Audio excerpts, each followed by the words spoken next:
6번째 문명의 마지막 사이클에서 세상을 관조하고 존재의 근원을 성찰하는 당신을 위한 해적 방송.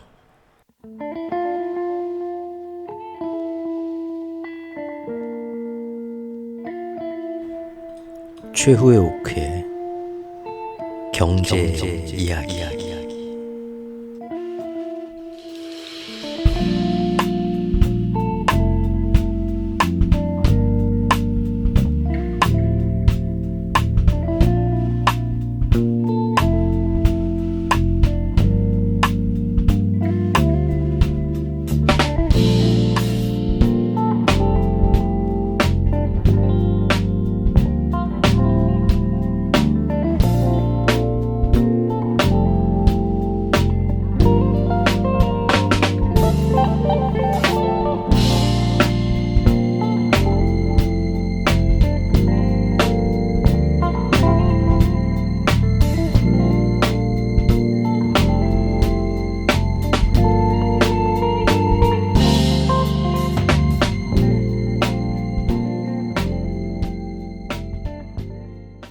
안녕하세요. 추오쿠입니다.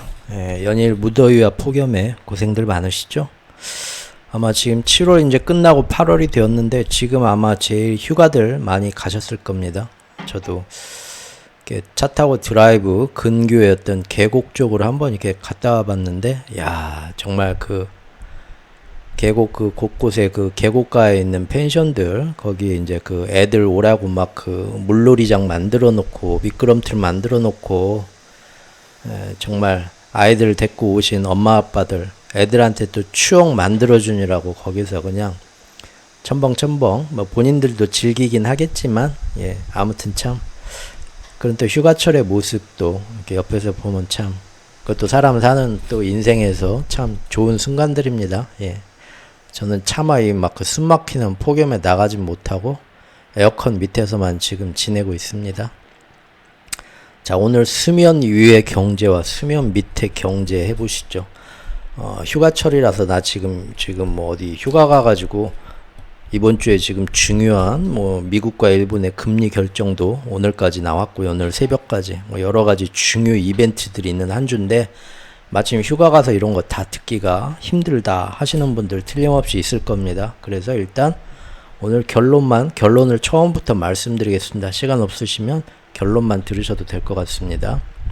수면 위의 경제는 이 주식시장에 한정해서 사람들이 보는 중요한 이벤트들이 모두 사람들 예상대로 흘러갔다. 물론 이제 일본이 금리 인상을 이렇게 좀 구체적으로 들고 나오리라는 건 사실은 그 전까지는 예상을 좀 못했던 거지만, 어쨌든 일본도 드디어 참다 금리 인상했고, 미국은 이제 어제 새벽에 파월이 나와가지고 별일 없으면 9월 달에 금리 인하할 거다 한 번 더 확인을 시켜줬습니다. 그래서 달러는 약세로 많이 빠졌고, 드디어 엔화가 4월 달까지 한 3번 뒤통수 맞았었죠. 작년부터 된다 하면서 1년 넘게 뒤통수만 맞다가 드디어 엔화가 강세로 돌아섰습니다. 사실 엔화 강세도 이번 금리 결정, 일본이 금리 인상과 국채 매입 축소하겠다 해서 오른 게 아니고요. 그 전부터 갑자기 뭐 여러 가지 뭐 설왕설래하지만 결국 사실 그 전에 한 1-2주일 전부터 엔화가 급격하게 떨어진 게 더 큽니다. 그리고 막상 일본이 깜짝 금리 인상하면서 어제 떨어진 거는 사실 그 전까지 떨어진 게에 비하면 별로 떨어진 것도 아니고요. 뭐 과정은 잘 모르지만 어쨌든 결과는 엔화 강세로 그동안 거의 160엔에서 150엔까지 10엔 정도가 급격하게 최근 사이에 떨어졌다. 그래서 엔화 때문에 마음고생 하시던 분들, 뭐 해지한다고 해가지고 따따블로 좀 드시려고 작년 초반부터 그렇게 선전하던 일본 시장에서 N시장으로 미국 국채에 투자하는 그런 해지 상품 넣어가지고 굉장히 마음고생 하시던 분들, 지금 요새 속이 좀 풀리시죠? 일단 축하 말씀드리고요. 앞으로 더 잘 되길 바라겠습니다. 그래서 수면 위의 경제는 그겁니다. 지금 모든 국채 가격 오르기 시작하고 국채 금리 떨어지고 달러 약세로 빠지고 일본도 엔화 강세로 돌아서고 우리나라 원화도 이상하게 혼자서만 오직 지구상에서 혼자서만 약 한 달 반 전부터 6월 중순부터 1380원 밑으로 떨어지질 못하고 고생 하더니 마침내 이제 어제 일본 금리 인상으로 돌아오면서 엔화가 굉장히 강세로 전환이 되고 또 미국도 사실 FOMC 어제 이제 새벽에 앞으로 금리 인하 확실히 할 거다 한 번 더 하면서 달러도 좀 약세로 뚝 떨어지면서 원화가 가장 늦게까지 안정이 안 되다가 어제부터 이틀 동안 오늘까지 이틀 동안 크게 좀 떨어져 가지고 지금 보니까 단 이틀 만에 1385원에서 1365원까지 20원 정도 크게 떨어뜨리면서 원화도 한숨 놓고 있습니다. 이 정도로만 가면 미국의 경제도 계속 연착륙이고 골디락스고 달러 약세로 가고 전 세계 이제 환율도 안정되고 우리도 같이 신흥국들도 금리 인하 할 수 있는 좋은 시절, 이제 정말 좋은 시절이 오는 것 같죠? 이게 수면 위의 경제입니다. 수면 밑의 경제는 뭐냐? 제가 최근 한 일주일 열흘 사이에 굉장히 심혈을 기울여서 별로 알아주는 사람은 없지만 혼자서 탐사보도처럼 굉장히 쭉 살펴봤던 흐름이 있습니다. 그게 뭐냐면 7월 17일 쪽발돼 가지고 7월 18일부터 약 일주일 동안 셋째 주 목요일부터 우리 시간으로 넷째 주 목요일까지 갑작스럽게 미국 주식시장에서 여러 가지 설명들은 하지만 도저히 그걸로는 설명이 되지 않는 이상한 폭락들, 전방위적인 폭락들이 나왔고요.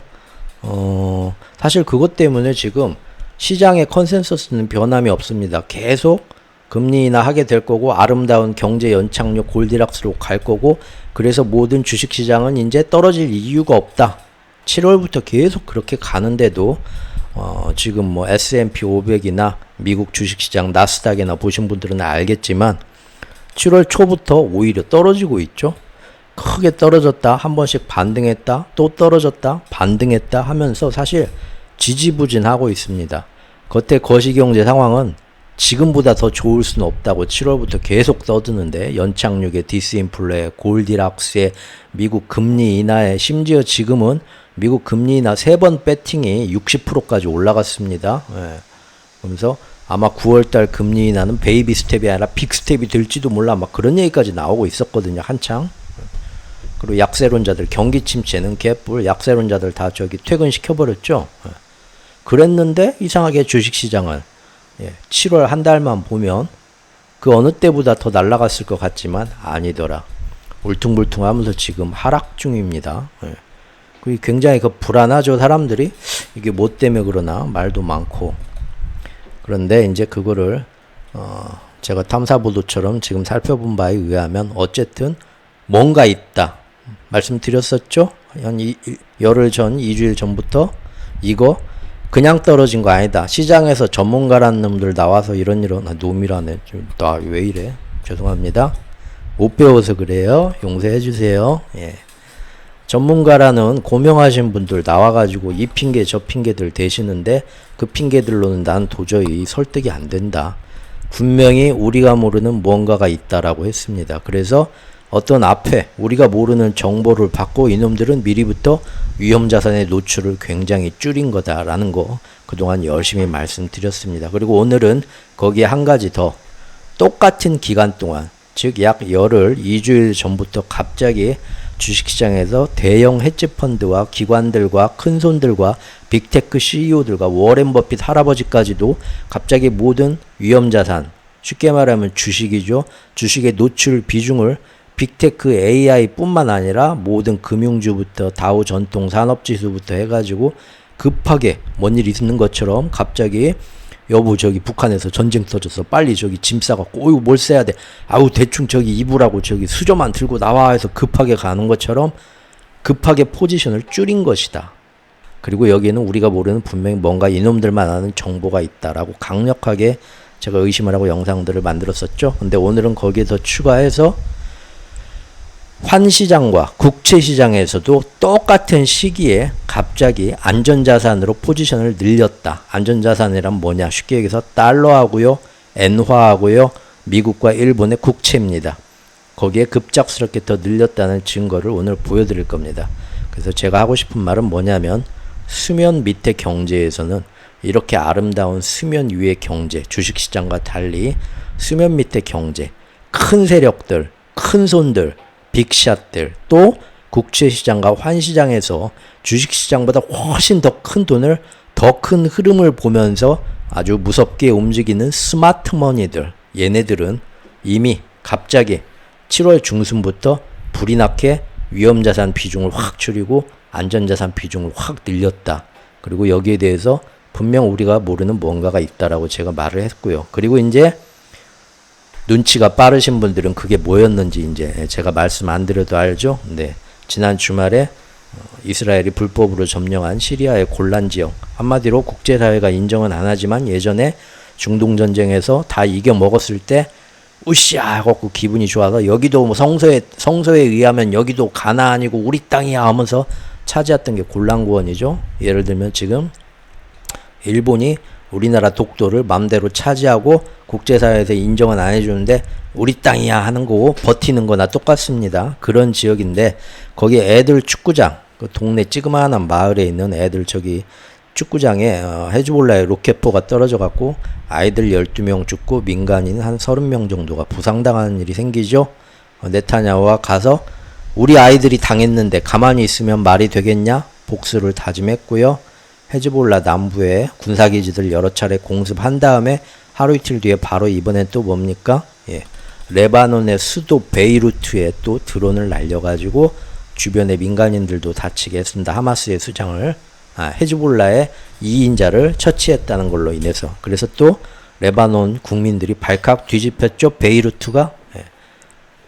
이것은 2년 전에, 아니 1월 달에 한번 비슷한 일이 있었습니다. 그래서 그때도 이거 정말 큰일 나는 거 아니냐 했던 겁니다. 근데 그때 레바논 헤즈볼라가 꾹꾹 참았죠. 그래서 넘어갔던 건데 이번에 똑같은 일이 한 번 더 벌어졌죠. 그래서 아유 또 지랄하네. 다들 그렇게 그냥 시장을 생각하고 있었죠. 그런데 동시에 이란 대통령, 새로운 그 온건파 대통령, 나 이스라엘하고 미국하고 이제 날 세우지 말고 좀 대화로 좀 풀어보려고 해 하는 온건파 대통령이 사람들의 예상을 깨고 이란의 차기 대통령이 됐죠. 그래서 야 이제는 뭐 중동 전쟁 뭐 그렇게 크게 번지지 않겠네. 다들 안심하고 있었는데 그 이란 대통령 취임식에 게스트로 이제 이란 그 밑에서 먹고 사는 모든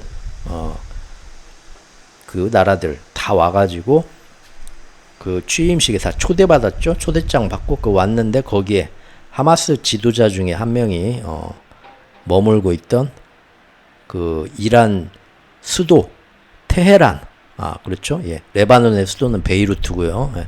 이란 수도 테헤란 한복판에 머물고 있던 숙소에, 호텔에 유도 미사일이 정확히 날아들어가지고 그 사람을 암살을 했죠. 예. 누가 봐도 이스라엘 짓인데 문제는 남의 나라 대통령 취임식에 초청받아서 그 행사에 지금 참석하려고 머물고 있는 사람한테 암살을 시도했다는 거죠. 이거는 아무리 이란의 대통령이 온건파라고 해도 그대로 못 넘어가죠.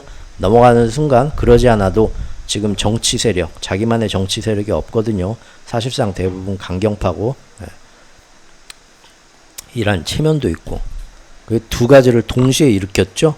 이거 역시 지난 4월에 이란 그 수도 부근, 수도에서 좀 많이 떨어진 외곽 지역 있지만 이란 본토 깊숙이 해서 뭔가 이스라엘이 테러를 했을 때 그때도 야 이거 전면전으로 번지는 거 아니야 하고 놀랬던 건데 그때도 이란이 꾹꾹 참았습니다. 그리고 당시 보복은 했지만 아주 느린 드론만 샥 날려 보내면서 사방에 다 미국에도 미리 뭐 알려주고 뭐 해가지고 다 요격해서 떨굴 수 있게. 그래서 더 큰 보복은 안 일어나도록 자기들도 체면은 살리고 그런 식으로 뭐 약속 대련이란 말까지 나올 정도로 유야무야했었죠.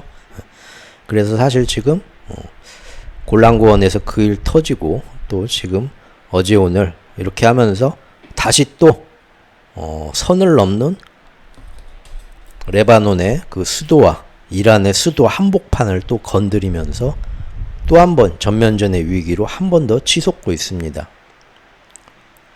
그 전까지는 별거 아니야 하고 있었다가도 지금 어제 그 일 터지고 나서부터는 지금 사실은 뭐 유가시장이나 원유시장 같은데 이제 반응하기 시작했습니다. 아직 주식시장은 뭐 중앙은행들 금리 결정 그것만 보면서 전혀 신경을 안 쓰고 있지만 결국 제가 말씀드리고 싶은 건 뭡니까? 국채시장, 환시장, 그 다음에 주식시장에서 갑자기 이해할 수 없는 폭락이 나왔던 거 2주일 전부터. 그래서 큰손 스마트머니들이 위험자산을 줄이고 안전자산으로 옮겨간 거는 다 주말에 이런 일이 터질 걸 알고 있었다. 그리고 이 일은 그냥 그동안 맨날 티격태격 하던 일과는 조금 위중도가 심각하다, 다르다, 일이 그렇게 간다 라는 겁니다. 여기까지가 결론입니다.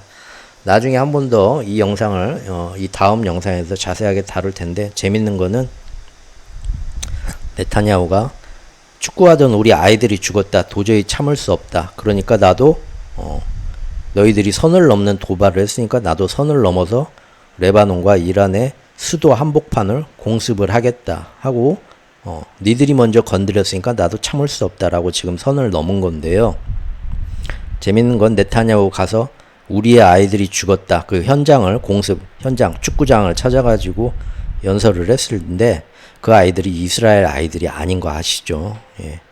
사실은 원래 그 지역 시리아 지역에 살던 이슬람 시아파 거기 마을입니다. 근데 시아파 중에서도 조금 온순한 종파의 사람들이에요. 그래서 쉽게 얘기하면 독도 지역에 살던 우리나라 대한민국 국민들이란 겁니다. 그래서 이스라엘이 여기는 이제부터 우리 땅이니까 너희들은 우리 말 들어 해가지고 거기 살던 그 원래 시리아 주민들, 독도 주민들, 대한민국 사람들한테 국방의 의무도 지워가지고 너희들도 이스라엘 군인의 군대에 복무해 해갖고 억지로 복무시켰고요. 또 하마스하고 전쟁할 때 같은 이슬람 세력끼리 싸우는데도 니들도 나와 해가지고 마치 일제시대 때 황군으로서 우리나라 젊은이들 억지로 징병해가가지고 다른 우리 독립군하고 싸우는데 서로 총뿌리를 들고 서로 싸우게 만들었던 것처럼 그런 식으로 써먹었던 애들입니다. 근데도 워낙에 이 종파들이 평화를 원하는 종파여가지고 순순히 그렇게 했어요. 저항을 안 하고. 근데 이번에 로켓포가 떨어져가지고 우리 이스라엘 아이들이 죽었다 하는 데가 결국은 이스라엘 아이들이 죽은 게 아니라 그 우리로 치면 독도 주민들, 대한민국 사람들 죽은 겁니다. 그리고 뻔뻔하게 거기 가서 우리 이스라엘 국민이 죽었다, 아이들이 죽었다. 그래서 선을 넘는 도발이다. 이거는 참을 수 없다 하는 겁니다. 대충 뭔 흐름인지 아셨죠? 여기까지가 결론이고요. 오늘 영상 여기서 끝내겠습니다가 아니라 바쁘신 분들, 물놀이 하시는 분들 여기까지 들으시고요. 이제 그 다음 자세히 한번 살펴보도록 하겠습니다. 감사합니다. 자, 첫 번째 수면 위의 경제입니다. 시장을 살펴보죠. 일본 드디어 금리 인상했죠. 단기 금리에 있어가지고 단기 금리 즉 일본에서 우리나라처럼 시중의 대출금리, 부동산 대출금리, 은행의 예금 대출금리 그런 거에 기준이 되는 게 일본에서는 단기금리인데 그게 0에서 0.1% 사는데 이거를 0.25%로 예상보다도 많이 올렸습니다. 깜짝. 그래서 거의 지금 평가가 2008년 금융위기 이후에 15년 만에 거의 최고 수준으로 깜짝 올렸다라는 평가가 있고요. 사실 일본이 금리 인상의 포문을 연 거는 지난 3월 달에 열었죠. 지난 3월 달에 금리 인상 하겠다는데 실제로 금리를 올린 건 아니고 앞으로 이런 식으로 우리가 마음에 하고 싶을 때 조금씩 알아서 올릴 거야. 그런 식으로만 얘기해가지고 그때는 실제적인 금리 인상은 아니었죠. 거의. 그런데 금리 동결에 가까운 금리 인상이었죠. 금리 인상도 아니고 금리 동결도 아니고 그런 거였는데 이번에는 진짜 확실히 금리 인상을 해버린 겁니다. 그러니까 시장으로서는 어쭈? 얘네가 웬일이야? 이런 얘기 나오는 거죠. 거기에 국채 매입도 단계적으로 언제까지 앞으로 2년 동안 분기마다 얼만큼씩 해서 줄여가겠다라는 구체적인 계획안까지 내놨습니다. 대단한 거죠. 양적 긴축하겠다고. 양적 긴축도 어느 정도 속도로 어떻게 하겠다고. 다만 단서가 붙습니다. 중간중간 봐서 양적 긴축 많이 해야겠다 뭐 하고, 아 이건 너무 많이 해서 조금 다시 완화시켜야 하는데 하면 돌아오고 엿장수 맘대로 지렁이처럼 가겠다. 일본은 항상 그런 식으로 얘기해왔죠. 그래서 언제든 마음에 들면 그것이 엔캐리 트레이드 공포를, 괴담을 또 자극을 해서 언제든지 미국 국채 금리가 너무 많이 떨어지려면 밑에서 받쳐줄 수 있는 그런 역할도 할 수 있는 굉장히 유연한 방식이란 거 이제 아실 겁니다. 그래서 지금 엔화가 굉장히 강세로 돌아서 가지고 드디어 150엔 밑으로까지 떨어졌습니다. 미국은 금리 인하 한다는 마당에 일부는 금리 인상을 확실하게 지금 들고 나왔으니까요. 그런데 사실 일본이 저렇게 대단한 발표를 했는데 막상 그날 당일날은 별로 안 움직였어요. 이게 사실 중요한 디테일입니다. 요런 디테일들을 항상 좀 알고 계시는 게 필요하다고 생각합니다. 뭔 얘기냐면요. 자, 일본 엔화입니다. 이게 어제 지금 그 일본 중앙은행에서 저렇게 사람들의 예상보다 더 강력한 금리 인상을 해버리고 국채 매입 축소 계획까지 딱 내놔서 오우 상당히 매파적이네, 좀 놀랬네 해가지고 엔화가 쭉 안정이 된 겁니다. 그래서 현재 150엔 밑으로 149.57엔까지 지금 떨어졌습니다. 24시간 지난 지금. 그러면은 사람들은 이거 보고 야 일본이 드디어 금리 인상해가지고 엔화가 드디어 이렇게 쭉 떨어졌네 말할 수도 있지만 노노노노노, 그건 아니고요. 그 전에 금리 인상과 상관없이 미리부터 갑자기 이만큼 떨어진 거고 막상 당일날 발표했을 때 떨어진 건 이 정도다. 이것도 크게 내린 거 아니냐. 예전 그래프 보세요. 이런 때 떨어진 거하고 폭이 똑같죠? 이때는 뭐 금리 인상 얘기 있었나요? 아니요. 전혀 없고 그냥 외부적인 상황 뭐 여러 가지 겹쳐서 하루에 이만큼씩 떨어지는 날도 있습니다. 그러니까 사실 이를 갈고 나와서 일본 중앙은행 우에다가 뭐라고 왈왈 짖었는데 그날 시장은 거의 반응 안 했다고 봐야 됩니다. 거의 반응 안 했고 그냥 그 전에 떨어져 가지고 전체를 보면 엄청 떨어진 것 같지만 그 전에 괜히 이유 없이 떨어진 게 다다. 어제는 막상 별일 없었다. 진짜냐? 30분 봉으로 볼까요? 네, 30분 봉으로 보면 더 확실하죠. 이미 그 전에 어제 한 3시, 4시쯤에 우에다가 나왔거든요. 그 전에 이제 1시쯤에 이제 금리가 발표가 됐고요. 근데 이미 그 전에 완전히 떨어져 있었고, 왜 이렇게 완전히 떨어져 있었냐면, 하루 전날, 일본의 니케이하고 니혼게이자의 신문에 정보가 흘러나왔어요. 이번에 0.25%로 인상할 거고, 국채 매입은 2년 뒤에 절반 규모까지 줄일 거야. 아주 구체적인 시험 답안지가 그대로 흘러나왔어요. 그리고 실제 발표에서 똑같은 얘기 했고요. 그래서 그걸로 이미 내려와 있었고요. 물론 이제 위에다가 그 다음에 더 기자회견 나와가지고 더 매파적인 얘기 막 엄청나게 앞으로 더 올릴 수도 있어. 이게 끝이 아니야. 나 진짜 건들지 마. 나 이제 사람 변했어. 그런 얘기 했지만 그래도 거의 그 당일 시간을 보면 크게 움직이지 않았다. 그리고 오늘 와가지고 또 조금 더 떨어지긴 했지만 아까 보신 것처럼 그래봤자 이게 큰 장대 음봉처럼 느껴지지만 그전에도 이런 금리 인상 이벤트 없어도 하루 변동으로 그런 일은 간혹 있었다. 놀랄 일도 아니다 이겁니다. 예, 이렇게 얘기하면 또 뭘 모르고 저 혼자만 떠드네 하실까봐 월가에 또 고명하신 분들, 저보다 훨씬 유명하신 분들 얘기도 갖고 왔습니다. 보십시오. 막상 엔화에 대한 반응은 비교적 온건했다. 왜냐하면 양적 긴축 2년 동안 이렇게 하겠다 말은 하는데 실제 뜯어보니까 아이고 그래봤자 찔끔찔끔하네. 예상보다 적었다. 별로 놀랄 일도 아니네. 그리고 항상 말씀드렸지만 앞으로 뭐 금리나 막 이렇게 할 거야. 이번에 한 것처럼 막 말은 저렇게 무섭게 떠들지만 일본의 상황이 만만치 않다. 금리 인상 하기도 어렵고 그런다고 금리 인하하기도 어렵고 참 지금 골치 아픈 사면초가다. 경제 상황이. 말씀드렸죠. 그래서 여기 나오잖아요. 일본의 성장이 예상보다 둔화할 수 있다. 그런 우려가 있다. 그래서 막상 당일날은 실제로는 엔화가 그렇게 움직이지 않았다. 라고 그 다음에 쇼 포지션 얘기도 나오고 합니다. 그러면 이번에 왜 갑자기 그렇게 금리 인상 맘먹고 했냐? 이러지도 저러지도 못하는 애매한 상황이라면서 더 이상의 160엔 이상의 엔저를 슈퍼 엔저를 버티기가 견디기가 너무 힘들었다라고 이날 고백을 했습니다. 얘네들이. 솔직히 이번에 금리 인상한 거는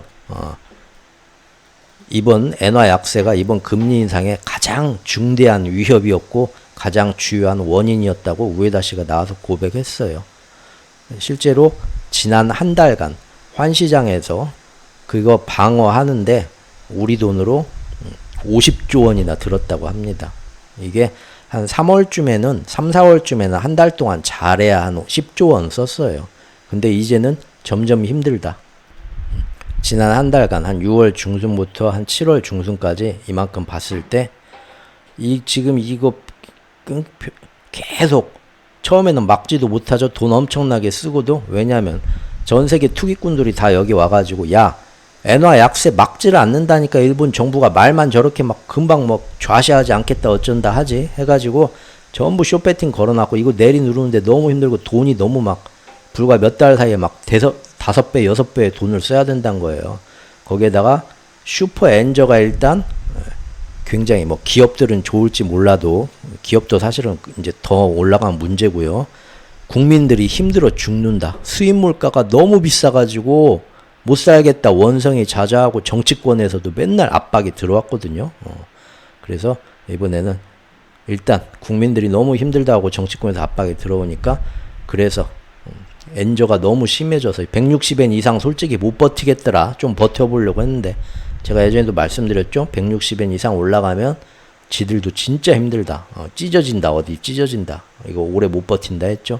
그래서 좀 아이고 힘들어하고 뺐다는 겁니다. 그런데 우리가 알아둘 건 일본은행이 힘으로 이거 다 뺀 게 아니다. 이거는 숏스퀴즈 때문에 이만큼 빠진 거다. 이것도 월가에서도 하는 얘기입니다. 결국 이만큼밖에 숏스퀴즈 빼면 제 생각으로는 그동안 내려봤자 이만큼. 그러니까 돈 그렇게 50조 원 쓰고도 이만큼밖에 못 내렸다. 이 반밖에. 그래서 못 버티겠다 해서 이번에 결국 금리 인상했다라는 겁니다. 어쨌거나 저쨌거나 뭐 과장 다 필요 없고 어쨌든 엔화 뚝 떨어졌다. 160엔에서 150엔까지 10엔 이상 떨어졌다. 살맛들 나시죠. 마음고생 하셨던 분들. 어디 얼마나 회복됐나 한번 볼까요? 이거는 N을 원으로 나눈 겁니다. 그냥 뭐 엔화가 얼마나 떨어졌다, 뭐 올랐다 그런 걸로 좋아할 게 아니라 실제로 얼마나 이득을 투자해서 보는가 보는 거죠. 엔화를 원으로 나눈 거예요.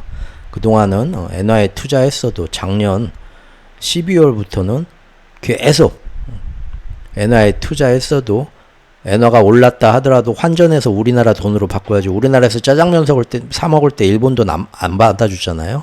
우리는 한국 돈 받아주잖아요. 그러니까 결국 환전해야 되는데 그렇게 따졌을 때 즉 엔화와 우리나라 원화를 비교를 했을 때 환전해봤자 남지도 않는다. 우리나라 원화가 많이 흔들려서 그래서 오히려 엔화를 들고 있는 게 원화 들고 있는 것보다 이렇게 내려가면 계속 손해였다는 겁니다. 1년 내내 작년 12월 말부터 지금까지 1년이 아니라 6달 내내 6달 내내 계속 돈만 깎였어요. 그러다가 일본 엔화가 7월 중순부터 갑자기 강세로 크게 숏스퀴즈 말몰림서 올라갔죠. 그 덕에 쭉 올라가서 지금 이만큼 회복했습니다. 야, 그러면 지금 금년 뭐 3월 4월 달에 드디어 엔화가 강세로 간다 해가지고 그때부터 투자하셨던 분들 여기서부터네. 그분들 일단 본전으로 돌아왔네요. 본전 조금 넘었네요. 아, 축하드립니다. 근데 그래봤자 조금 올랐죠. 거의 사실 뭐 이득 본 것도 아니고 이제 겨우 본전 찾았다고 봐야 됩니다. 왜 그럴까요? 이렇게 엔화는 막 10엔이나 급격하게 떨어졌기 때문에 아주 크게 이득 봤을 것 같은데 겨우 본전 회복이란 거죠. 그래서 제가 항상 말씀드렸죠. 1년 전부터 저는 엔화 투자는 별로 재미없을 거라 본다. 왜? 엔화가 굉장히 강세로 돌아서도 기축통화 패권전에서 우리나라 원화가 굉장히 달러에 비해서 흔들리면 엔화로 돈 좀 벌었다 해서 환전해서 우리나라 돈으로 바꿔서 이 짜장면 사 먹어야지 했는데 이미 달러가 비싸지고 원화가 약해져서 짜장면 값이 1,000원에서 2,000원으로 이미 올라가 있을 거다. 그래서 막상 여보 엔화로 돈 벌었어 하지만 환전해서 보면은 물가는 굉장히 많이 올라 있어서 돈 눈꽃만치 본 것도 아니다. 언제 어떻게 될지 모른다. 별 재미 못 본다 했죠. 지금 이게 그겁니다. 이동안 우리나라 원화가 작년 12월이나 요런 때 금년 3월이나 요런 때처럼 별로 원화가 안 약해졌으면 모르는데 지금 이제 어제 오늘 1300 뭐 지금 75m로 떨어지긴 했지만 계속 1380원대 있었죠. 그러니까 사실 이중 환전을 해야 하잖아요. 별 재미를 못 본다 이겁니다. 앞으로 이제 계속 엔화 강세가 쭉 이어질까요? 글쎄요. 사실 엔화 지금 금리 인상했지만 그리고 앞으로도 더 무섭게 할 거라고 하지만 그렇게 못 한다니까요. 일본 사정이 경제 사정이 그건 다들 아시죠. 그렇게 막상 막 촥촥 못 해요. 못 하고 그러니까 어제 오늘 지금 금리 인하 막 앞으로 하겠다 겁줘도 이만큼 움직인다니까요. 그 전까지는 사실 다른 이유로 움직인 거고 이만큼 움직인다니까요. 그리고 양적 긴축 국채 매입 축소하겠다 하지만 거의 안 움직입니다. 거의 안 움직여요. 오히려 더 떨어지고 있네. 미국 이거 일본 10년물 금리입니다. 그러니까 아직도 갈 길이 멀었어요. 라는 건데 막상 이제 미국이 금리 인하하고 하면 정말 쭉쭉 올라갈 수도 있겠죠. 제 얘기는 한 귀로 듣고 한 귀로 흘리시고요. 재밌는 건 이겁니다. 재밌는 건 뭐가 재밌냐? 어제 막상 저렇게 일본이 진짜 금리를 인상을 했죠. 그리고 일본만의 양적 긴축, QT, 국채 매입 축소도 어떤 식으로 얼만큼씩 해낼 거라고 아주 상세한 방안 내놓고 언제부터 시작하냐? 오늘부터 시작입니다. 8월부터 바로 시작하겠다고 했어요. 그러면 어떻게 되나요? 이제 사람들이 엔캐리가 다시 청산돼서 돌아오겠구나. 와타나베 부인이 귀환하겠구나. 더 겁먹어야 되죠? 그전에는 혹시 그렇게 될까 해가지고 시장이 그렇게 출렁거렸는데 이제는 확실히 미국과 일본의 금리 차이가 정말로 확 줄어들었잖아요. 그리고 일본 국채 시장에서도 매입 축소 저렇게 하겠다고 구체적으로 내놨잖아요. 그럼 이제부터 엔캐리는 더 무섭게 돌아와야 되는 거 아닙니까? 그리고 더 거기에 대한 사람들의 공포는 더 심해져야죠. 근데 어제 미국 주식시장 빵 올랐어요. 미리부터. 이 선물시장에서부터. 지금 일본 그 위에다가 말한 그 오후 일본에서 금리 결정한 어제 그 오후 한 1시부터 4시 5시 사이에 엔캐리가 이제 정말 시작되겠네 하고 미국 선물시장 주식 선물시장이 출렁했냐 그때부터 쭉쭉 올랐어요. 아무 신경도 안 썼어요. 웃기죠? 그전에는 엔캐리 트레이드가 청산될까봐 시장이 그렇게 막 겁먹어서 움직였다 해놨는데 어쩐 일인지 이번에는 아예 신경 안 쓰고 반대로 더 크게 올랐다. 엔캐리는 결국 제가 말씀드렸지만 시장이 떨어졌는데 왜 떨어졌지 모를 때마다 갖다 붙이면 됩니다. 앞으로 계속 그럴 겁니다. 틀림없이 3분기 내내. 4분기까지도요. 근데 정작 엔캐리가 확실해지고 염려될 때 시장이 오르면 그건 아무도 설명 안 하고 그냥 넘어갈 겁니다. 결국 귀에 걸면 귀걸이고 코에 걸면 코걸이란 거예요. 여기까지 일본이고요. 또 이제 그로부터 12시간 후에 미국이 금리 인하는 아니고 동결이지만 9월달 금리 인하 할 수도 있다. 한 번 더 사실 똑같은 얘기 했습니다. 시장은 사실 이미 다 알고 있었고 선반영 돼 있었고 거기에 오르지도 않았어요. 어제 미국 시장 파월 때문에 오른 것처럼 얘기하는데 다 거짓말은 아니고 잘못들 얘기하는 기사들이고요. 제대로 쓴 기사들을 읽어보시거나 미국 주식시장 그 30분 단위로 보시면 이미 그 전에 사실 그 전날 너무 AI 빅테크 엔비디아 너무 떨어져 있어갖고 이거 주워 먹어야 말아야 되나 고민하고 있었는데 주워 먹자 들어와가지고 선물시장에서부터 쫙 올라가고 있었던 거고 장 시작과 동시에 엄청나게 펌핑돼서 올라가고 있던 겁니다. 그것 때문에 포모 때문에요. AI 포모 때문에 엔비디아랑 AMD가 12%씩 오르면서 끌고 가고 있었고요. 그래서 일본에서 금리 인상하고 엔캐리 될지도 몰라 겁 주는데도 몰라 나는 그런 거 지금 엔비디아가 더 중요하고 신경도 안 쓰고 올라가고 있던 거고요. 막상 파월이 현지 시간으로 오후 3시 4시 이후에 나와서 기자회견 하면서 더 좋은 말 해줬는데도 시장은 그때 막 파월의 말에 반응해서 빵 올라가거나 전혀 그러지 않았습니다. 오히려 그때부터 살짝 떨어졌어요. 그거는 미국 주식시장 자세히 살펴보는 회원 영상 때 한번 더 살펴보겠습니다. 파월은 무슨 얘기를 했나 한번 보시죠. 드디어 신호를 줬다. 인플레이션이 이대로만 계속 이런 식으로만 계속 9월까지 간다면 그때는 9월 달에는 금리 인하 하겠다. 사실 지금까지 한 말 그대로 한 겁니다. 이변이 없는 한 하겠다. 네, 2분기 인플레 수치 보고 좀 자신감 얻었다. 그리고 지금 고용시장 보니까 고용도 적당히 알맞게 식어가고 있다. 그런다고 해서 경기 침체는 아니다. 여전히 실업률은 낮고 좋다. 나는 그런 거 걱정하는 건 아니다. 라고 말을 했습니다.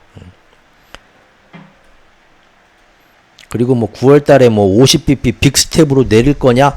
앞으로 뭐 연내 3번 내릴 거냐? 뭐 설레발들 치는데 나한테 100번을 물어봐라. 100번 다 대답 안 해준다. 나는 무조건 앞으로 나오는 데이터 보고 결정한다. 그러니까 이대로만 가면 9월까지 별 문제 없이 계속 이렇게 좋은 지표만 나오면 9월 달엔 금리 인하 할 수도 있어. 근데 만약 그때까지 뭔 일 생기면 그때는 나도 몰라. 그러니까 나한테 자꾸 그런 거 묻지 마. 그리고 9월 달에 뭐 빅스텝 하냐? 야, 그거는 아니다. 정말 내가 그거는 아닌 것 같고. 그리고 뭐 3번 할 거냐, 1번 할 거냐. 상황 봐서 한다니까? 아유, 그런 거 이제 절대 물어보지 마. 나 이제 벙어리. 나 합주기 절대 그런 얘기 안 해. 그랬다는 거죠. 사실 파월은 어제 그렇게 비둘기 아니었습니다. 시장이 듣고 싶은 얘기는 사실 안 해줬고 9월 달에 할 수 있어 하고 확인만 해준 거예요. 단 앞으로 계속 이렇게 경제 지표가 아름답게만 나온다면 그겁니다. 아, 그리고 뭐 트럼프가 너보고 뭐 9월 달에 금리 참나. 야, 나도 솔직히 걔 안 무서. 나 저기 뭐 바이든 트럼프 나 이번에 나 선거 안 해. 투표 안 할 거야. 아, 정말. 나 빨간색도 아니고 파란색도 아니고 나 보라색이요. 보라색. 정치적인 고려 전혀 없으니까 그런 얘기 허덜덜 말고 그랬다는 겁니다. 실제로 보면 저기 뭐 인플레이션이 지속할 수 있게 2%로 둔화된다는 확신이 커질 때까지는 참겠다라는 예전 문장을 이번에는 좀 더 비둘기파적으로 바꿔주겠지 말들 설레발들 했는데 전혀 그러지 않았다는 겁니다. 그러니까 비둘기파적이긴 하지만 시장이 원했던 높은 설레발 기대는 전혀 미치지 못했다 라고 얘기를 해야 됩니다. 그리고 시장도 실제 그 시간에 그래서 오히려 살짝 파월 등판한 이후로 주가가 더 오른 게 아니라 차분해지고 오히려 조금 떨어지기도 했습니다. 단지 이제 금리 인하 할 것 같다 하니까 금리 인하 수혜주인 그 중소 기술주들 러셀 2000은 그때부터 좀 뜨기도 했지만 나머지는 이미 그 전에 엔비디아, AMD 야, AI 빅테크 죽지 않았어 하고 포모 때문에 저가 매수세가 이미 그날 낮부터 선물 시장에서부터 급격하게 올랐고 어제 시장에 오른 건 솔직히 그게 다였다. 90%였다. 라는 겁니다. 파월은 결국 어차피 뻔히 예상하는 말만 했다.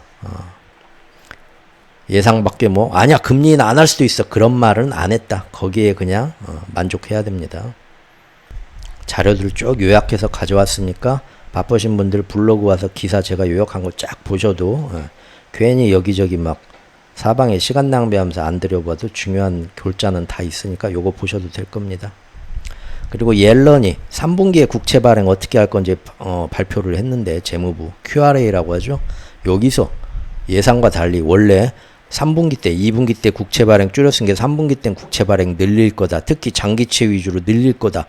원래 그래야 되는데 예상과 달리 아니 2분기하고 똑같은 물량 발행하겠다. 즉 장기채 발행을 늘리지 않겠다라고 발표를 했습니다. 이것은 결국 미국 재무부가 내린 내부의 결정이 만에 하나 실물 경제, 지금 사실 실물 경제에서는 곡소리 나오고 있다고 다들 알고 계시죠? 근데 괜히 또 국채 발행량 늘려갖고 국채 금리가 막 올라오게 만들어갖고 직접적으로 악영향을 주어서 어디서 뭔 일 터지면 대선 전에 만에라도 그런 일 하늘 터지면 해리스 또 트럼프가 그걸 또 딛고 이러면서 해리스를 또 확 누를 수도 있겠죠. 그러니까 뒤에서 서포트 해주기 위해서 옐런이 이번에는 참았다는 그런 의지의 표현이죠. 그래도 이미 미국에서 QT를 지금 줄여가고 있기 때문에 계속적으로 시장에 국채 발행량은 조금씩 더 흘러나오고 있습니다. 그것 때문에 자기들은 우리가 굳이 미국 재무부가 국채 발행 안 해도 연준이 QT를 줄여가고 있기 때문에 어차피 시장에 나오는 국채량은 많다라는 얘기입니다. 어쨌든 이런 흐름 때문에 드디어 미국 국채 시장 드디어 바닥 찍고 턴 어라운드 하면서 지금 계속 올라가고 있고요. 미국 2년물, 미국 10년물 금리 계속 뚝뚝 떨어지고 있고요. 채권 가격 올라가고 있고요. 그동안 미국 채권에 투자했다가 마음고생 하셨던 분들도 역시 요새 좀 살맛 난다. 최근 일주일간 너무 좋다. 그런 얘기 나오고 있습니다. 여기까지가 주식시장과 일반적인 월가의 얘기, 경제 채널에서 얘기하는 똑같은 얘기들, 수면 위의 경제입니다. 이제부터는 어디서도 얘기하지 않는 이 채널 독점으로 얘기하는 수면 밑의 경제에 대해서 말씀드리겠습니다. 미리부터 안전자산으로 피신한 스마트머니들입니다.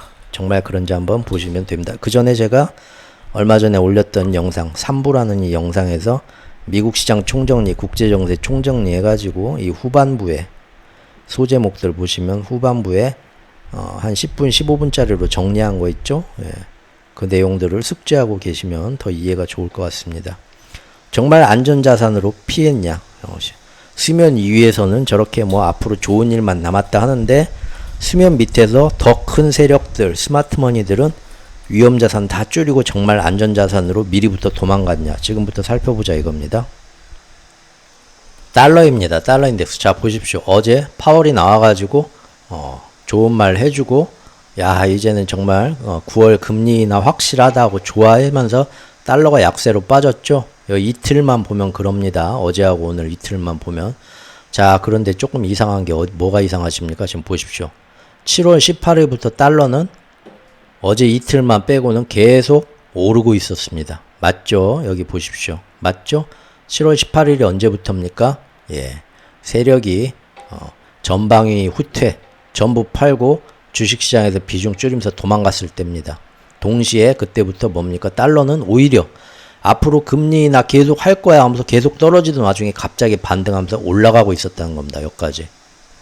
그런 게 없었으면은 지금 달러는 여기까지 떨어졌어야 돼요. 근데 결국 지금 떨어졌다 해도 103.8이 위에 있죠. 자, 이거 보십시오.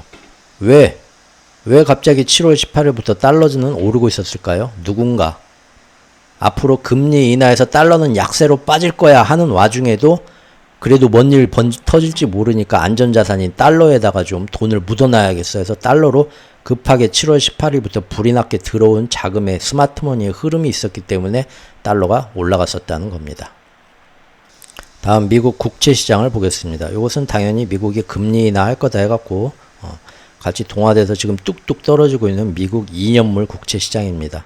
그리고 이것은 전세계 채권시장의 기준이 되는 미국 10년물 국채의 금리를 표현한 차트입니다. 보면은 뭐 문제 없는데 지금 쭉쭉 떨어지고 있잖아요. 맞습니다. 쭉쭉 떨어지고 있는데 7월 1일부터 보겠습니다. 미국 2년물 금리입니다. 7월 1일부터 야 이제 드디어 연준이 9월달 뭐 저기 금리 인하 하는 건 기정사실이고 날마다 경제지표 보니까 7월부터 할 수도 있고 50bp 빅스텝으로 시작할 수도 있고 연내 3번 할 수도 있고 날마다 막 더 난리가 났었죠. 그러니까 7월 1일부터 미국 국채 금리가 뚝뚝뚝 떨어집니다. 그래서 여기까지 떨어져요. 그리고 7월 17일, 18일부터 갑자기 주식시장이 막 출렁이기 시작했죠. 그리고 만약에 그게 엔캐리 때문에 맞다면 엔캐리 때문에 국채 금리는 다시 위로 올라가야 됩니다. 엔캐리 청산되면서 실제로 올라가요. 한 3일 정도는. 그런데 문제는 그 다음부터 그 다음 주 7월 넷째 주가 돼가지고는 7월 셋째 주가 돼가지고는 더 많은 나스닥의 폭락이 있었죠. 막 마이너스 3.64%까지 떨어지고 더 크게 흔들렸어요. 그리고 그게 다 엔캐리 때문이라고 하면은 이때는 국채 금리가 더 위로 떴어야 됩니다. 그런데 오히려 더 빵빵 떨어지죠. 몰라? 뭐죠 이게? 물론 이제 엊그제 그 FOMC에서 금리나 FOMC 발표해가지고 어제 새벽에 그때부터 떨어진 거 요건 빼자고요. 요거 빼고 그 전까지만 봐도 엔캐리 때문에 뭐가 어쩐다고 시장에 공포가 어쩌고 저쩌고 하는데 아니죠. 갑자기 더 들어와가지고 엔캐리 때문에 뜨는 거를 뒤덮고 그 불안감을 이겨먹고 이때 시장에 소문이 돌았을 거 아니에요. 야, 뭔 일이 돼? 왜 갑자기 시장이 저렇게 흔들린대? 엔캐리가 지금 돌아가고 있대. 그러면 미국 국채 금리도 뜨겠네? 여기서부터 그래서 뜨기 시작한 겁니다. 시장이 술렁술렁 하면서. 그런데 갑자기 이때부터 뭡니까? 7월 22일부터 그 흐름을 올라가려는 국채 금리가 올라가려는 흐름을 이겨먹을 정도로 국채 시장에 갑자기 돈이 확 들어오면서 아니야 국채 살래 지금 그게 문제가 하면서 아니야 하고 국채를 막 사가지고 국채 금리가 FOMC 이전 날까지 뚝뚝 더 떨어지는 이런 자금의 흐름이 들어왔다는 겁니다. 2년물에도 10년물도 마찬가지고요. 똑같죠? 10년물도 7월 1일부터 정확히 쭉쭉쭉 이제 떨어질 만 남았어 하고 떨어지다가 7월 17일 여기도 정확하죠? 7월 17일 18일부터 시장이 크게 흔들리면서 어머 뭔 일이래. 요즘 엔캐리가 집으로 돌아가고 있대요. 그럼 국채 금리는 다시 뜨겠네? 눈치 보면서 뜨다가 갑자기 이날부터 국채 시장에 갑자기 돈이 확 들어오면서 엔캐리고 자시고 지금 그게 아니요. 안전자산이 뭐야? 안전자산하고 달러에도 돈이 들어오고 미국 국채에도 더 많은 돈이 들어와서 지금 내려가고 있었다. 저는 그렇게 봅니다. 정확히 얘기하면 여기에서 엔캐리 뭐 어쩌고 그런 소문을 다 무시하고 들어올 정도로 더 많은 돈이 들어와서 떨어뜨렸다. 그래서 올라가다 떨어졌다라고 봅니다. 여기까지 미국 달러 시장과 미국 국채 시장을 봤습니다. 정확히 날짜가 맞죠? 7월 18일부터 7월 17일 날 멈칫했다가 7월 18일부터 우리가 시장에 분명히 이놈들 모르는 우리가 모르는 무언가가 있다라고 제가 그전 영상들 만들었던 그 날짜부터 달러와 미국 국채 시장에도 갑자기 돈이 쏟아져 들어왔다. 안전자산으로. 이겁니다. 자, 이제 엔화 국채를 보죠. 일본 국채를. 사실 알고 계신 분도 있겠지만 이번에 일본이 금리 인상할 거라고 생각들을 안 했어요. 오히려 이번에도 동결할 거라는 설문조사 결과가 훨씬 더 우세했습니다. 정말 그런가 기사들 한번 보시죠. 막상 일본이 이번에도 쉽사리 금리 인상 못할 걸 말만 저러고 저도 약간 그렇게 봤었죠. 그전 영상에서. 왜? 경제 상황이 지금 일본 국민들 생각하고 정치권의 압박 생각하면 엔화 엄청나게 슈퍼 엔저 형상인 걸 생각하면 금리 인상하는 게 맞지만 지금 일본에서 실제 뭐냐 인플레 생각하면 사람들 막 수입 물가 때문에 국민들 막 쫄쫄 굶는 거 생각하면 금리 인상 일본도 해야겠지만 지금 일본 경제가 조금 살아나려다 못 살아난다. 물가세도 살짝 둔화하기 시작했고 인플레 인상이 아니라 디플레도 동시 공존한다. 그래서 여기서 금리 인상하면 일껏 그 몇십 년의 디플레에서 벗어나서 이제 좀 일본 경제 살려보려고 했던 노력이 요새 다시 깔아앉고 있는데 자칫 여기서 다시 일본은 또 한 번 장기 침체로 빠질 수 있는 애매한 상황이다. 그래서 립 서비스만 적자리 하고 실제 큰 액션은 못 취할 거다. 저 말고도 많은 일본 경제 전문가들이 그렇게 생각을 하고 있었습니다. 그리고 그런 생각은 저만 한 게 아니라 환시장에서 투기 세력도 똑같은 생각을 하고 있었습니다. 그래서 7월 10일까지만 해도 막 162엔 지금 최저 약세로 엔화가 빠지는데도 이 당시 기사들 보시면 아시겠지만 환시장에서 여전히 야 조만간 일본이 금리 인상하겠다고 한 7월 말 회의가 다가오고 있잖아. 아유 상관없어 이번에도 말만 그러지 절대 뭐 못해요 저기 걔네들 그럴 배짱이 없어 그럴 상황이 아니야 해가지고 환시장에서 계속 엔화는 어쩌면 여기서 더 약해질 수도 있어. 에이 무슨 소리 지금 달러당 160 아니야 165엔까지 갈 수도 있다니까. 일본 네가 뭘 몰라서 그래. 그러면서 숏배팅을 하는 환투기 세력이 역대로 많이 있었다. 그 어느 때보다도 역대로 많았다. 포지션 이런 거는 이제 시장에서 다 나오니까요.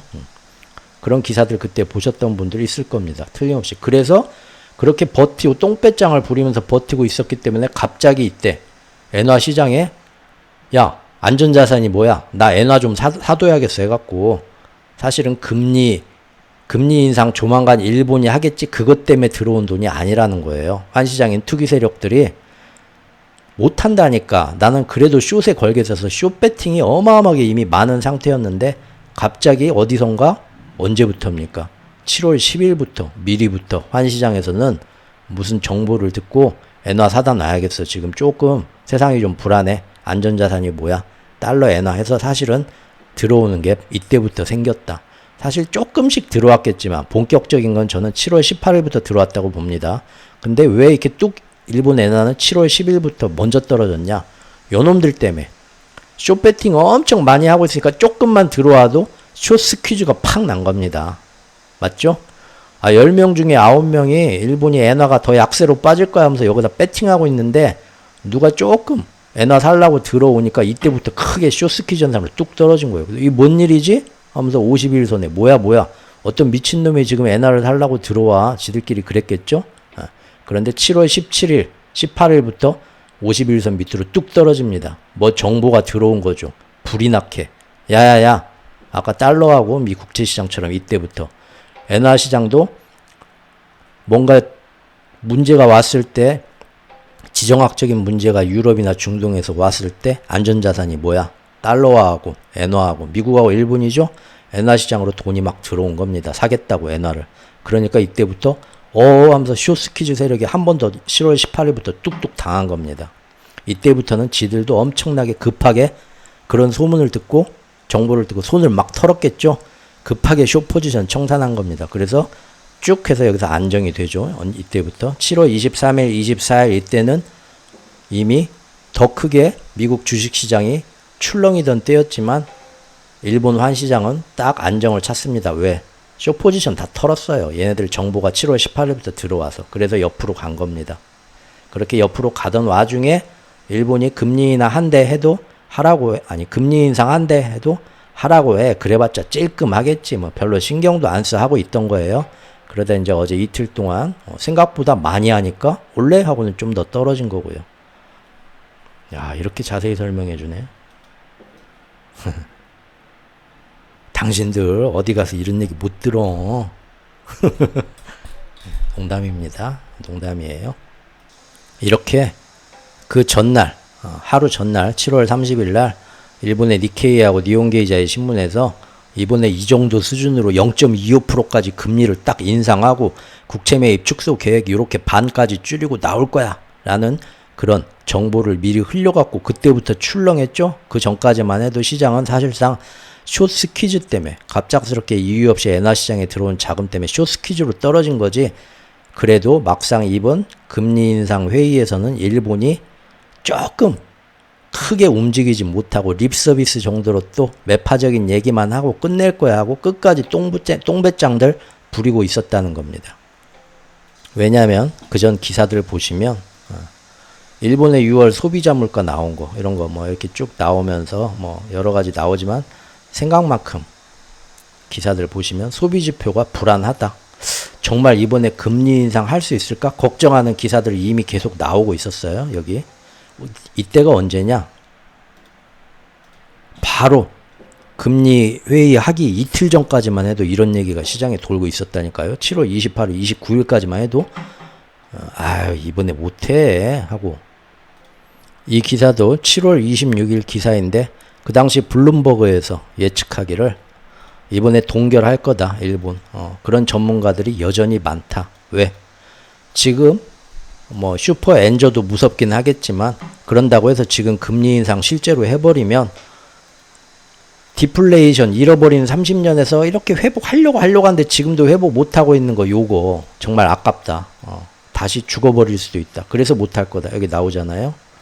그래서 결국 이번에도 실망스러운 발표를 하게 될 확률이 높고 그러면 오히려 지금 그동안 숏스퀴즈 때문에 쭉 엔화 강세로 쭉 떨어졌던 엔화는 다시 엔화 약세로 급하게 빠질 수도 있다. 그래가지고 사실 세력들은 끝까지 나는 그래도 바로 하루 이틀 전까지만 해도 엔화 다시 약세로 160엔으로 다시 올라갈 수도 있었고 배팅하는 놈도 끝까지 많이 남아 있었다니까요.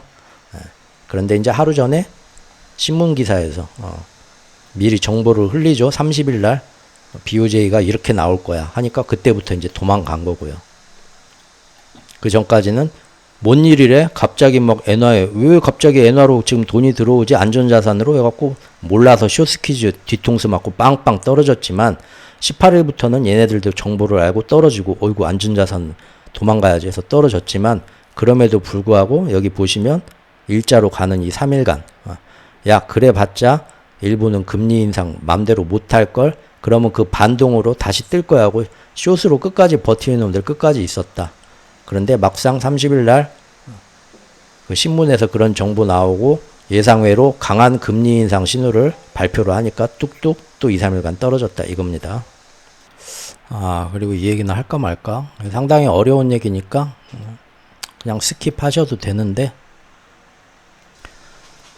여기서 이렇게 7월 달부터 이렇게 돈이 엔화에 갑자기 숏배팅들 버티고 있는데도 안전자산에 돈이 확 왜 들어와서 이렇게 뚝뚝 떨어졌냐, 숏스퀴즈가 일어나면서. 이것도 엔캐리 때문이다. 엔캐리가 돌아왔기 때문이다. 일본이 미국에서 자산들 팔고 환전해서 들어와서 환율 방어하려고 했기 때문에 떨어진 거다라고들 시장은 이해하고 있죠. 하지만 저는 전에도 말씀드린 것처럼 그 조금 저는 동의하기가 힘들다. 왜냐하면 숏스퀴즈로 이만큼 떨어진 건데 숏스퀴즈 없었다고 하면 그래봤자 엔캐리 돈 팔고 와서 떨어뜨린 거, 이거 떨어진 거의 반이라고 해봅시다. 여기 50일 100일선까지 여기까지라고 해봅시다. 이만큼 떨어졌다는 거예요. 약 한 5엔 정도, 5엔도 아니네, 5엔 정도 지금 떨어뜨렸다고 해봅시다. 자, 이 정도 5엔 정도 떨어뜨리려고 얼마나 이 숏 세력들이 많이 버티고 있은 게 돈을 아무리 퍼부어도 잘 안 떨어지는 거죠. 그놈들이 반항하니까. 그러니까 지금 지난 한 달 사이에 6월 중순부터 여기까지 뭐 50조 원을 썼다는 얘기도 있거든요, 지금. 그러니까 정말 돈을 엄청나게 써봤자 숏스퀴즈 없었으면 이거밖에 지금 못 떨어뜨렸다는 거예요. 정말 비효율적으로 돈 쓴 거죠. 정말로 엔화 시장에서 엔화를 떨어뜨리고 싶었다면, 그래서 엔캐리를 환전을 해가지고 돈을 들고 온 게 맞다면 뭐들어 이때부터 이렇게 잘 떨어지도 않는 거 열심히 노력합니까? 저 같으면 이날 깜짝 금리 인상 발표하니까 시장이 이때부터 놀라서 도망가죠. 숏 세력들이 NHK나 니케이나 니온게이자에 이런 거다 하고 소문만 일단 퍼뜨리고 그 다음날 이렇게 깜짝 금리 인상 발표하니까 이때부터 숏 세력도 버티던 애들도 이때부터 도망가잖아요. 그렇게 도망치게 만들고 이때부터 돈 쓰면 되는 거 아니에요? 뭐들어 여기서 그 막대한 돈 잘 내려가도 않는 거 억지로 이렇게 힘들게 했냐 이거예요. 한 달 동안. 그러죠? 정말 엔캐리를 해서 내리고 싶었으면 엔캐리는 이때부터 썼어야지, 돈을. 그리고 재밌는 건 일본 10년물 금리를 보십시오. 국채 매입을 축소해서 양적 긴축을 하겠다 할 때는 일본 10년물 금리를 가지고 하는 거거든요. 일본 10년물. 근데 보십시오. 일본 10년물 금리도 일본이 지금 뭐 이번 달 말에 금리 인상 할 거다. 에이, 설마 할까? 별로 움직이지도 않았어요. 만약에 그거를 정말로 배팅을 심각하게 받아들이고 있었다면 여기서 미리부터 바둥바둥 떠서 막 위로 올라가고 있어야 됩니다. 슬금슬금. 맞죠? 근데 정확히 지금 이 라인에서 더 이상 못 올라가고 평안하게 가고 있었다는 거고요. 더 웃긴 거는 오히려 일본의 금리 인상 발표 전날까지 일본 10년물 금리는 뚝뚝 떨어지고 있었다. 맞죠? 뚝뚝 떨어지고 있었다. 일본 국채 시장에도 돈이 들어와서 뚝뚝 떨어지고 있었다는 겁니다. 그리고 어제 그렇게 발표해서 QT를 일본도 시행하겠다. 그러니까 앞으로 일본 국채 금리는 계속적으로 8월 1일부터 쭉쭉 올라갈 수도 있어 라는 발표까지 했는데 어땠습니까? 어제 하루 어디로 갈까 굉장히 고민하더니 오늘은 오히려 떨어지고 있습니다. 아무런 반응을 안 한다는 거예요. 아무런 반응을 안 하는 거는 첫째로 국채 매입 축소 계획이라고 내놨는데 그것도 아주 시장에 미미한 영향을 끼칠 것 같고 별거 아니다, 겁먹을 거 아니다 라는 게 나왔고, 두 번째로는 역시나 일본 국채 시장에도 많은 돈들이 7월 중순부터 우르르 들어와서 안전자산의 또아리를 틀고 있으니까 요렇게 안정되고 있고 전혀 움직이지 않고 오히려 떨어지고 있었다는 겁니다. 미국 국채 시장과 똑같죠. 자, 이처럼 엔화 시장이나 일본 국채 시장이나 사실은 약 2주일 전부터 갑작스레 어디선가 예상치 못한 돈이 확 들어와서 매수세가 들어왔다는 사실이고요. 그에 대해서 시장에서는 이것저것 해석들은 많지만 그것들은 모두 그냥 주식시장 입장에서 해석을 하는 거기 때문에 국제시장과 환시장에서는 정반대의 움직임이 나왔고, 또 여기저기 뭐 말은 많지만 이렇게 국제시장, 환시장을 들여다보면 적용하면 또 말이 안 된다. 주식시장에서만 그럴듯한 것 같지만 다른 시장에서는 전혀 말이 안 된다라는 겁니다. 결국 분명한 건 뭐냐?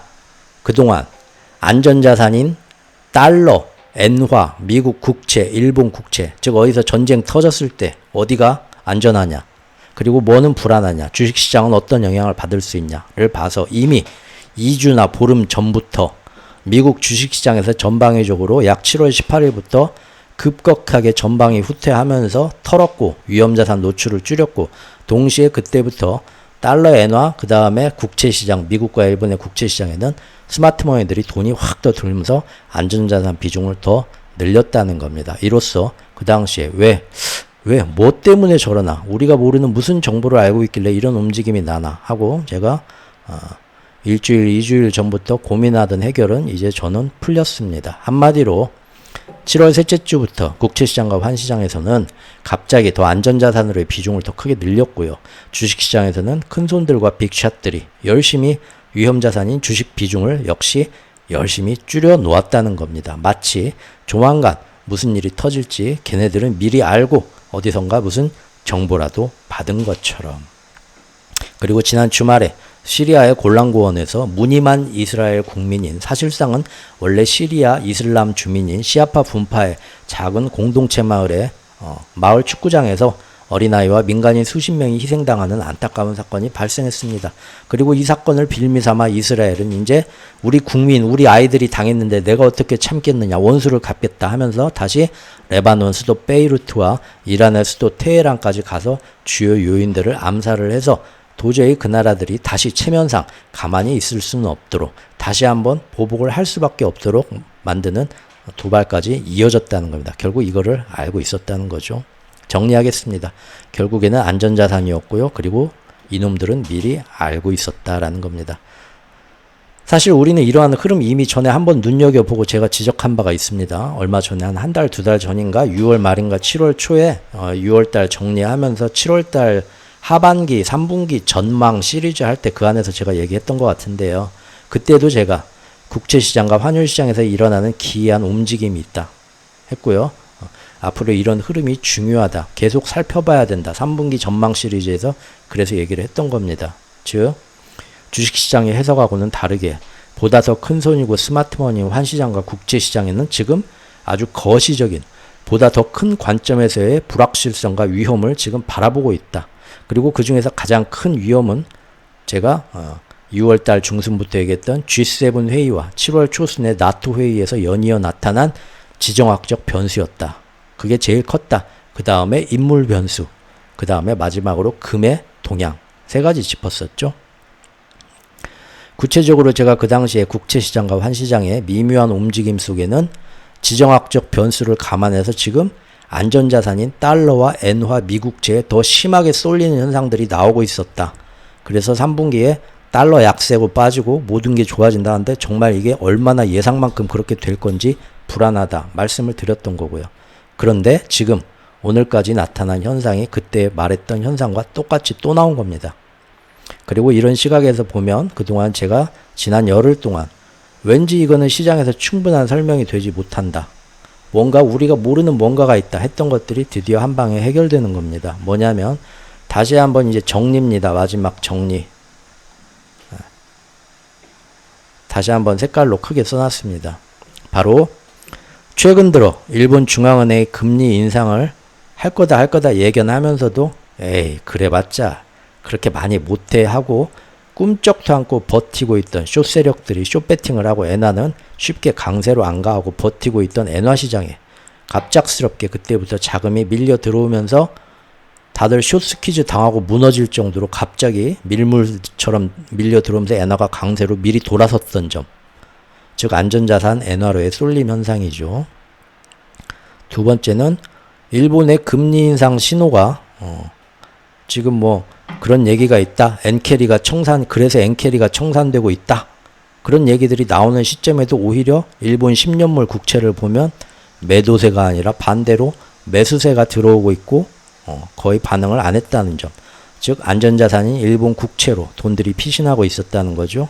세 번째는 연준의 금리 인하 가능성은 7월 들어서 갈수록 더 100%가 아니라 120%까지 높아지면서 계속 나오는 여러 모든 경제 지표들이 더 확실하게 가능성을 받쳐주면서 기정사실화가 되어가는 분위기였는데도 이상하게 달러는 7월 18일부터 반대로 다시 또 강해지고 있던 점 설명이 안 되죠?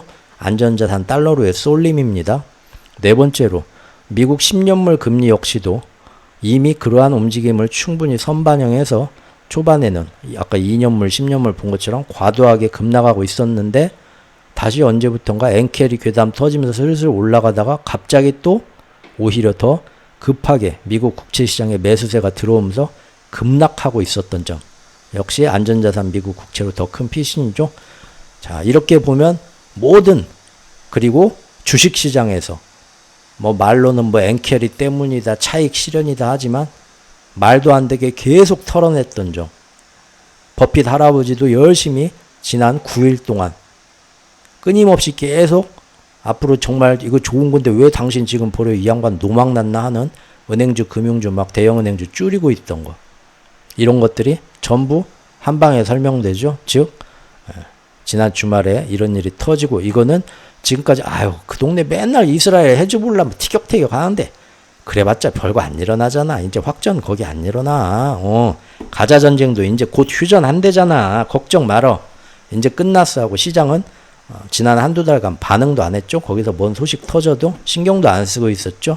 근데 지금 주말에 골란고원에서 그런 일 터지고 그걸 빌미로 구실로 다시 한번 베이루트하고 테헤란에 가서 엄청난 지금 보복이 이루어져서 도저히 그 나라들이 가만히 있을 수 없는 그래서 뉴스 보면 하루하루 확전의 가능성은 높아진다. 또 그나마 열심히 이번엔 진짜 휴전을 한대더라 하는 그 휴전 당사자인 하마스의 최고 지도자를 암살해서 하마스가 도저히 휴전할 수 없게 이제 휴전은 물 건너갔다고 뉴스에서도 오늘 나오고 있죠. 소식들. 자, 이 모든 게 한방에 자산시장의 흐름이 결국 명쾌하게 이 가설에 의해서 설명이 됩니다. 결국 그들은 주말에 뭔 일 터지고 주말에 뭔 일이 지금까지 우리가 생각했던 중동 지역의 그거보다는 이번에는 굉장히 심각한 움직임으로 탁탁 나갈 거라는 정보가 있다라는 걸 미리 알고 국채시장, 환시장, 주식시장에서 지난 2주간의 이런 이해할 수 없는 우리가 의혹을 가졌던 일들이 터졌다라는 겁니다. 이것이 수면 밑에 경제입니다.